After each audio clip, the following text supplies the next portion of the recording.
Good morning friends. तो देखिए आज हम पढ़ेंगे कि बीपी क्या होता है, बीपी के कारण क्या हैं, बीपी कितने तरह का होता है और बीपी हाई क्यों होता है या बीपी लो क्यों होता है। तो सबसे पहले हम ये बात करेंगे कि जो हम बीपी बीपी बोलते हैं ये बीपी होता क्या है।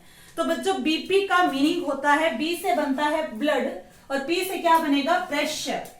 B means blood, P means pressure, तो क्या बना, ब्लड प्रेशर। तो ब्लड प्रेशर क्या होता है, हम सिर्फ इतनी बात करेंगे।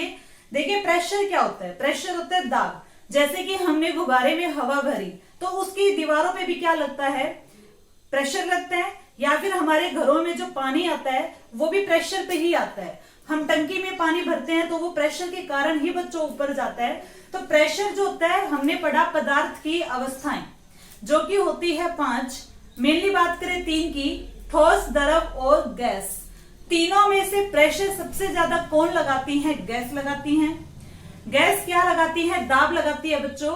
तो गैस के बाद आती है लिक्विड की बात। लिक्विड क्या होता है, द्रव, वो भी क्या लगाता है, प्रेशर लगाता है। अब देखिए जैसे कि हमारे घरों में आपने सुना होगा कुकर, प्रेशर कुकर। तो प्रेशर कुकर का प्रेशर आप सोच भी नहीं सकते कि कितना ज्यादा उसमें प्रेशर होता है। वो प्रेशर क्यों बनता है, वो गैसेस के कारण ही बनता है। अगर प्रेशर कुकर में भी प्रेशर ज्यादा हो जाए तो वो भी फट सकते हैं। देखिए हमारे दिमाग पे भी आजकल क्या है, बहुत ज्यादा प्रेशर है, लेकिन सुना भी होगा दिमाग की नस फट गई। ये सब क्या है, ये सब बीपी के कारण ही है। तो बीपी की क्या होती है डेफिनेशन, किसे हम बोलेंगे, रक्तदाब। देखिए हमारे शरीर में जो ब्लड बहता है बच्चों, वो बहता है धमनी, शिरा और केशिका, पढ़ा था हमने। जो ब्लड बहता है हमारे शरीर में वो बहेगा धमनी और शिरा में। धमनी में किस तरह का रक्त होता है, हमने पढ़ा धमनी में शुद्ध रक्त बहता है। शिरा की बात करें तो शिरा में अशुद्ध रक्त बहता है। तो हमारे शरीर में ब्लड जो है छोटी छोटी पाइप्स में बहता है। धमनी की बात करें तो इसकी दीवारें मोटी थी और ये क्या थी, पतली। तो देखिए आप जब लिक्विड, रुधिर क्या है, रक्त क्या है, एक तरल पदार्थ है हमारे शरीर का। तो जो ब्लड है वो क्या है, एक लिक्विड है और लिक्विड भी क्या करते हैं, प्रेशर लगाते हैं। तो हमारे शरीर में जब ब्लड बहेगा तो क्या करेगा, धमनी की दीवारों पर या फिर शिराओं की दीवारों पर क्या लगाएगा, प्रेशर लगाएगा। उसी को हम क्या बोल देंगे, रक्तदाब। यानी कि रुधिर द्वारा रुधिर वाहिकाओं की दीवारों पर लगाया गया दाब रक्तदाब कहलाता है। The pressure exerted by the blood on the walls of blood vessels is known as blood pressure। बात करें नेक्स्ट। अब देखिए ये तो आपने पढ़ा कि बीपी क्या होता है, हमने जस्ट अभी तक बात की है कि बीपी की डेफिनेशन क्या है। बहुत सिंपल है, ब्लड ने धमनी शिरा की दीवारों पर जो प्रेशर लगाया है वो क्या है, बीपी है। अब देखिए बात करें बीपी को मापा कैसे जाता है। ठीक है, बीपी को मापने का यंत्र क्या होगा, स्फेग्मोमैनोमीटर। आपने देखा होगा, आप जाते हो डॉक्टर्स के पास तो वो भी बीपी मेजर करते हैं। उनके क्या होती है, रबर बैंड होती है, यहाँ रैप करके यहाँ पे एक पंप सा होता है, उससे पंप करके हवा फिल करते हैं। तो उससे क्या करते हैं, वो क्या है यंत्र, स्फेग्मोमैनोमीटर। और इस यंत्र से क्या होगा, रक्तदाब को मापा जाएगा। बड़ा इंपॉर्टेंट क्वेश्चन बच्चों, एग्जामिनेशन पॉइंट ऑफ व्यू से देखें, रक्तदाब को मापने का यंत्र क्या है, स्फेग्मोमैनोमीटर। अब बात करें इसकी खोज किसने की थी, तो ये भी बड़ा इंपॉर्टेंट क्वेश्चन है। कॉर्ल ब्रीटर ने, ध्यान रखिए कॉर्ल ब्रीटर नामक वैज्ञानिक ने स्फेग्मोमैनोमीटर की क्या की, खोज की। अब बात करें बच्चों बीपी नॉर्मल कब होता है, हाई कब होता है, लो कब होता है। तो देखिए नॉर्मल बीपी, बात करें हरियाणा पुलिस की एग्जाम की या जीडी के एग्जाम की, तो ऐसे एग्जाम में बच्चों ये वैल्यू बहुत ज्यादा पूछी जाती है कि नॉर्मल बीपी कितना होना चाहिए। बात करें सामान्य रक्तदाब, जिसे हम बोलेंगे नॉर्मल बीपी। नॉर्मल बीपी कितना होता है, 120/80 mm ऑफ मरकरी। अब ये पीछे क्या है बच्चों, mm का मतलब है मिलीमीटर, Hg होता है पारा, जिसे हम बोलते हैं मरकरी। 120/80, तो ये दोनों क्या रीडिंग्स है, इसकी भी हम बात करेंगे। उसके बाद देखिए हाई बीपी। अब हाई बीपी में रीडिंग्स क्या हो जाएंगी, हाई बीपी जो होता है बच्चों वो 150/90 हो जाते हैं। अगर 120 से ऊपर वाली रीडिंग 150 हो जाए और नीचे वाली रीडिंग 80 से कितनी हो जाए, 90 mm ऑफ मरकरी, तो इसे हम क्या बोलेंगे, उच्च रक्तदाब। अब इसी टाइप से आता है कि बीपी लो कब होता है, क्या रीडिंग्स रहेंगी 90/60। देखिए 120, 80, यहाँ पर 90 और 60, ये हो जाता है लो बीपी। मोस्टली एग्जाम में क्या पूछा जाता है, ओनली नॉर्मल बीपी क्या होता है, तो ये वाली वैल्यू बहुत ज्यादा इंपॉर्टेंट है, इसे अच्छे से याद कीजिए। उसके बाद देखिए एग्जाम्स में क्वेश्चन कैसे बने हैं। एक आया था HSSC क्लर्क का एग्जाम जो कि 2016 में हुआ, 4 दिसंबर वाला पेपर आप अगर उठा के देखो तो उसमें ये क्वेश्चन था कि रक्तदाब का उच्चतम बिंदु क्या कहलाता है। रक्तदाब, देखिए मैंने जस्ट बीपी की बात की है, ना तो इसके आगे हाई है ना इसके आगे लो है, सीधा पूछा है कि रक्तदाब का उच्चतम बिंदु क्या कहलाता है। तो देखिए बात करें उच्चतम बिंदु की, ऑप्शन क्या है, नंबर 1 है सिस्टोलिक दाब, डायस्टोलिक दाब, हाइपरटेंशन या फिर हाइपोटेंशन। अब देखिए क्या होगा, हमारे हार्ट में क्या होती है, पंपिंग होती है ब्लड की, तो हार्ट में जब ब्लड भरता है तो क्या होगा, प्रेशर ज्यादा होगा, मैक्सिमम होगा, कितना मैक्सिमम होगा 120। जैसे कि हमने गुब्बारे में बैलून में हवा भरी, हवा जब आप भरोगे बच्चों तो प्रेशर उस टाइम क्या होता है, मैक्सिमम होता है। और आपने कई बार देखा भी होगा कि ज्यादा हवा भरने से वो फट भी जाता है। लेकिन हमारे हार्ट की बात करें तो हार्ट में क्या होगा, जब हार्ट में ब्लड भरेगा, कहां भरेगा, देखिए मैंने आपको बताया था जब हमारे शरीर के ऊपर वाले दोनों आलिंद होते हैं, दोनों ही आलिंद एक साथ भरते हैं। हार्ट में ब्लड कौन लेकर आती है, हार्ट में ब्लड कौन लेकर आएगी, शिरा, और लेके जाती है धमनी। बायां आलिंद हो या दायां आलिंद हो, दोनों जब एक साथ भरेंगे उस टाइम बीपी, उस टाइम रक्तदाब ज्यादा होता है, वो होता है 120, और इस 120 को ही हम क्या बोलते हैं, सिस्टोलिक दाब। 120 ही क्या रहेगा, 120 ही होता है सिस्टोलिक दाब। देखिए कितना आसान है, जब प्रेशर ज्यादा होगा उसे हम क्या बोलते हैं, सिस्टोलिक दाब, यानी कि 120। और जैसे ही ब्लड आगे जाएगा, अब दोनों आलिंद से ब्लड कहां जाएगा, नीले में जाएगा, तो ऊपर वाले दोनों चैम्बर क्या हो गए हैं, खाली हो गए हैं, तो प्रेशर क्या होगा, मिनिमम होगा।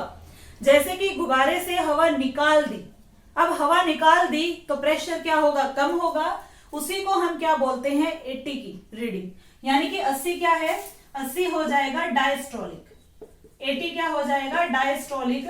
इट मीन्स ये जो रीडिंग हम बोलते हैं 120 और 80, एक्चुअल में ये क्या है, 120 होता है सिस्टोलिक प्रेशर, 80 होता है डायस्टोलिक प्रेशर। ये हमारे हार्ट के होते हैं, ठीक है, और हार्ट ही पंप करता है, तो हम जो हमारी आर्टरी वेन है उससे भी बीपी को मेजर कर सकते हैं। अब देखिए नेक्स्ट, अब क्वेश्चन क्या है कि रक्तदाब का उच्चतम बिंदु क्या कहलाता है। तो रक्तदाब का उच्चतम बिंदु क्या हो जाएगा, सिस्टोलिक हो जाएगा। ध्यान रखिए पेपर में रक्तदाब का उच्चतम बिंदु आता है तो उसे हम बोलेंगे सिस्टोलिक दाब। अब बात करें कि रक्तदाब का निम्नतम बिंदु क्या होता है। अगर बात करें रक्तदाब का निम्नतम बिंदु, लोवेस्ट पॉइंट क्या होगा, मैं निम्नतम पॉइंट्स यानी लो वैल्यू की बात कर रही हूं, मैंने कोई हाई बीपी की रीडिंग नहीं पूछी आपसे। तो रक्तदाब का निम्नतम बिंदु क्या हो जाएगा, डायस्टोलिक दाब। दोनों इंपॉर्टेंट है, ये उच्च क्या रहेगा, उच्चतम बिंदु, ये रहेगा निम्नतम बिंदु। अब देखिए कुछ बच्चों ने इसका आंसर क्या लगाया कि रक्तदाब का उच्चतम बिंदु पूछा है तो उसे हम क्या बोल देंगे, हाइपरटेंशन। अब ये हाइपरटेंशन क्या है और हाइपोटेंशन क्या है। हाइपर का मतलब होता है बहुत ज्यादा हो जाना, टेंशन, ठीक है, हाइपोटेंशन होती है कि कम हो जाना। हाइपरटेंशन क्या होगा, हाइपरटेंशन को हम बोलेंगे उच्च रक्तदाब, उच्च रक्तदाब यानी कि हाई बीपी। हाई बीपी को बच्चों हम बोलते हैं हाइपरटेंशन। देखिए रक्तदाब के आगे उच्च लगाना है तो बन जाएगा हाइपरटेंशन, और हाइपोटेंशन क्या हो जाएगा, हाइपोटेंशन होता है निम्न रक्तदाब, निम्न रक्तदाब। तो ये अलग अलग आंसर बनेंगे। लो बीपी क्या होगा, हाइपोटेंशन, हाई बीपी क्या होगा, हाइपरटेंशन, और बीपी की हाईएस्ट पॉइंट क्या होगी, सिस्टोलिक, और लोएस्ट पॉइंट क्या होगा, डायस्टोलिक। और सामान्य बीपी क्या होता है ये आपको ध्यान में रखना है। देखिए ये तो था बीपी को मापने का यंत्र, बीपी क्या होता है। अब हम देखेंगे कि बीपी होने के कारण क्या है। अगर हम साइंस के वे से देखें, उससे पहले बच्चों देखिए जो बीपी था, सबसे पहले जो ब्लड प्रेशर था वो किसमें मापा गया था, किसमें मेजर किया गया था। तो सबसे पहले रक्तदाब को 1703 में हेल्स नामक वैज्ञानिक ने घोड़े में मापा था। तो ये भी बड़ा इंपॉर्टेंट क्वेश्चन बनता है जो आपको पता होना चाहिए। अब बात करेंगे कि बीपी हाई होने के कारण क्या है। हाई बीपी होने के कारण बच्चों अगर हम साइंस की वजह से देखें तो शरीर में कोलेस्ट्रॉल का लेवल स्तर बढ़ जाना, या हम बोले फैट का लेवल बढ़ना। अब फैट किस में होती है? घी, ठीक है, मक्खन, बटर, यानी कि हम अगर तली फुली चीजें ज्यादा खाएं या घी वगैरह ज्यादा खाएं तो क्या होता है, कोलेस्ट्रॉल का लेवल इंक्रीज हो जाता है हमारे ब्लड में। देखिए हमारे शरीर में जो ब्लड होता है वो कहाँ बहता है? धमनी में, शिरा में। तो धमनी में बात करें तो क्या होगा, यहाँ पर किसी भी रीजन से धीरे धीरे क्या होगी, फैट सबमिट होनी स्टार्ट हो जाएगी। अगर धमनी में धीरे धीरे क्या होगा, फैट जमा होनी स्टार्ट हो जाएगी तो ब्लड को बहने के लिए जगह कम मिलेगी। ध्यान से देखिए, अगर धमनी की दीवारों में फैट सबमिट हो गई तो ब्लड को बहने के लिए जगह क्या होगी, कम मिलेगी। अगर यहाँ से ब्लड जो है प्रेशर के साथ बहेगा तो कहाँ प्रेशर बढ़ेगा, हार्ट में, तो हार्ट को क्या करना पड़ेगा, ज्यादा पंप करना पड़ेगा, तो बीपी क्या हो जाएगा बच्चों, हाई हो जाएगा। और ये अगर ज्यादा ही सबमिट होती जाए, अगर ज्यादा ही सबमिट होगा तो आर्टरी ब्लॉक भी हो सकती है। अगर ऐसा हुआ तो यहाँ पर प्रेशर क्या होगा, इतना ज्यादा होगा कि ये धमनी फट जाएगी, और अगर धमनी फट गई तो उसे हम बोलते हैं हार्ट अटैक। तो हार्ट अटैक में क्या होता है, कोई भी नस वगैरह जो है वो ब्लॉक हो जाती है, जिससे कि हार्ट का प्रेशर इतना ज्यादा इंक्रीज होता है कि शरीर की जो धमनियां वगैरह हैं वो फट जाती हैं। अब देखिए नेक्स्ट अगर हम बात करें, अब ये फैट जमा हो गई, आपने ये भी सुना होगा कि डॉक्टर्स जो होते हैं हार्ट पेशेंट को अल्कोहल पीने की सलाह देते हैं, कहते हैं ना कि इतना सा पियो, लेकिन कुछ लोग इतना इतना करते करते पूरी बोतल ही पी जाते हैं, तो वो गलत है। तो डॉक्टर्स ऐसी सलाह क्यों देते हैं अल्कोहल पीने की हार्ट पेशेंट को? इसका साइंटिफिक रीजन है बच्चों, जो ये फैट होती है जो यहाँ पर जमा हो गई, या कोलेस्ट्रॉल में भी फैट ही होती है बच्चों, वो फैट कभी भी पानी में घुलनशील नहीं होती। आप करके देख लेना, चाहे पानी लेना, उसके अंदर घी डालना तो ऊपर एक लेयर बन जाती है। फैट कभी भी पानी में सोल्यूबल नहीं होती, लेकिन फैट अल्कोहल में सोल्यूबल होती है। यानी कि अगर हम हार्ट पेशेंट को अल्कोहल पिला दें, शराब पिला दें, तो क्या होगा, ये जो उसकी आर्टरी वगैरह में फैट जमा थी ये डिसॉल्व हो जाएगी, किसमें, अल्कोहल में, और ब्लड का फ्लो अच्छा बन जाएगा। इसीलिए डॉक्टर ऐसा करने की सलाह देते हैं। अब बात करें बच्चों नेक्स्ट रीजन की, ये तो था साइंटिफिक रीजन, लेकिन आजकल देखिए लोगों ने और भी बहुत सारे रीजन बना रखे हैं। ये लोगों ने नहीं बनाए, ये बन चुके हैं। साइंस भी इन रीजन को मानती है, जैसे कि आयनों की अधिकता। अब आयन किस में होते हैं, नमक में। नमक का फॉर्मूला अगर हम देखें तो होता है सोडियम क्लोराइड NaCl। अगर ये ज्यादा अगर हमारे शरीर में हो जाते हैं तो भी बीपी हाई होता है। अब ऐसे पेशेंट को डॉक्टर्स क्या कहते हैं, नमक कम खाओ। आपने सुना होगा कि बीपी के पेशेंट को क्या कहा जाता है, नमक कम खाने की सलाह दी जाती है। ऐसा क्यों? क्योंकि आयनों की अधिकता से भी क्या हो जाता है, बीपी हाई हो जाता है। नेक्स्ट अगर बात करें अधिक खाना खाने से, आपने देखा होगा कुछ लोग जो होते हैं खाते ही रहते हैं, खाते ही रहते हैं, खाते ही रहते हैं, रात दिन खाते ही रहते हैं, लिमिट से ज्यादा खाते हैं, भूख ना हो तो भी खाते रहते हैं। तो ये भी क्या है, गलत है। अधिक खाना खाने से भी बीपी हाई होता है।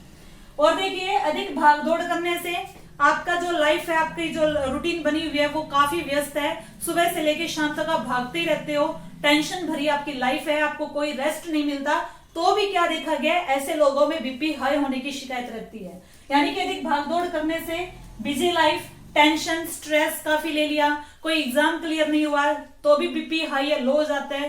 तो देखिए ये सब क्या है, ये भी रीजंस हैं। मोटापा, मोटापा अगर है, मोटापा क्या होता है कि शरीर में फैट जमा हो गई, तो फैट जमा होना भी एक बीमारी है। तो मोटापे से भी क्या होता है, बीपी हाई होता है। तो ये सब क्या थे, बीपी हाई होने के क्या थे, रीजंस थे। और ये भी ध्यान रखें कि जिसका बीपी हाई होता है बच्चों से नींद नहीं आती, उसे बेचैनी रहती है, घबराहट रहती है, पसीना आता है। उसके बाद बात करें अगर लो बीपी की, अब आपने हाई बीपी के रीजंस पढ़े, ऐसा नहीं करना लो बीपी में कोलेस्ट्रॉल का लेवल घट गया, फैट का लेवल घट गया, आयन कम हो गई, ये ठीक है। कम खाना खाने से हो गया, कम भागदौड़ करने से हो गया, कम बिजी लाइफ थी तो बीपी लो हो गया, पतले हैं तो बीपी, ये कोई रीजन नहीं है। मेन रीजन क्या है लो बीपी होने का, आयनों की कमी। अगर किसी का बीपी हाई क्या है, कम चला जाता है, अगर हाई लो बीपी है तो क्या होगा, आयनों की कमी होगी। लो बीपी में क्या होता है, चक्कर आते हैं, बेहोशी। अब चक्कर आ रहे हैं किसके कारण, लो बीपी के कारण। तो आयन्स क्या होते हैं, NaCl, sodium ion, chlorine ion. तो ऐसे पेशेंट को डॉक्टर क्या करेंगे, नमक ज्यादा खाने की सलाह देंगे। तो लो बीपी में नमक ज्यादा खाने के लिए कहा जाता है, हाई बीपी में कम खाने के लिए कहा जाता है। और किसी का बीपी अगर लो हो तो उसे नींद बहुत आती है। तो ऐसे ही अगर क्वेश्चन बन जाए कि अगर हम सो रहे हैं, सोते टाइम बीपी क्या होता है, हाई होता है, लो होता है, जो भी आपसे पूछा जाए, तो जब हम सो रहे होते हैं उस टाइम हमारा बीपी क्या होता है, लो होता है। तो ये हार्ट अटैक भी आपने पढ़ लिया कि धमनियां फट जाती हैं। तो ये सब क्या था बच्चों, बीपी के बारे में था, कैसे हाई होता है, कैसे लो होता है, क्या कारण है, क्या होता है बीपी। तो आप ये सब पढ़ लीजिए, और अगर आपका कोई डाउट है तो कमेंट सेक्शन में लिखिए। Thank you.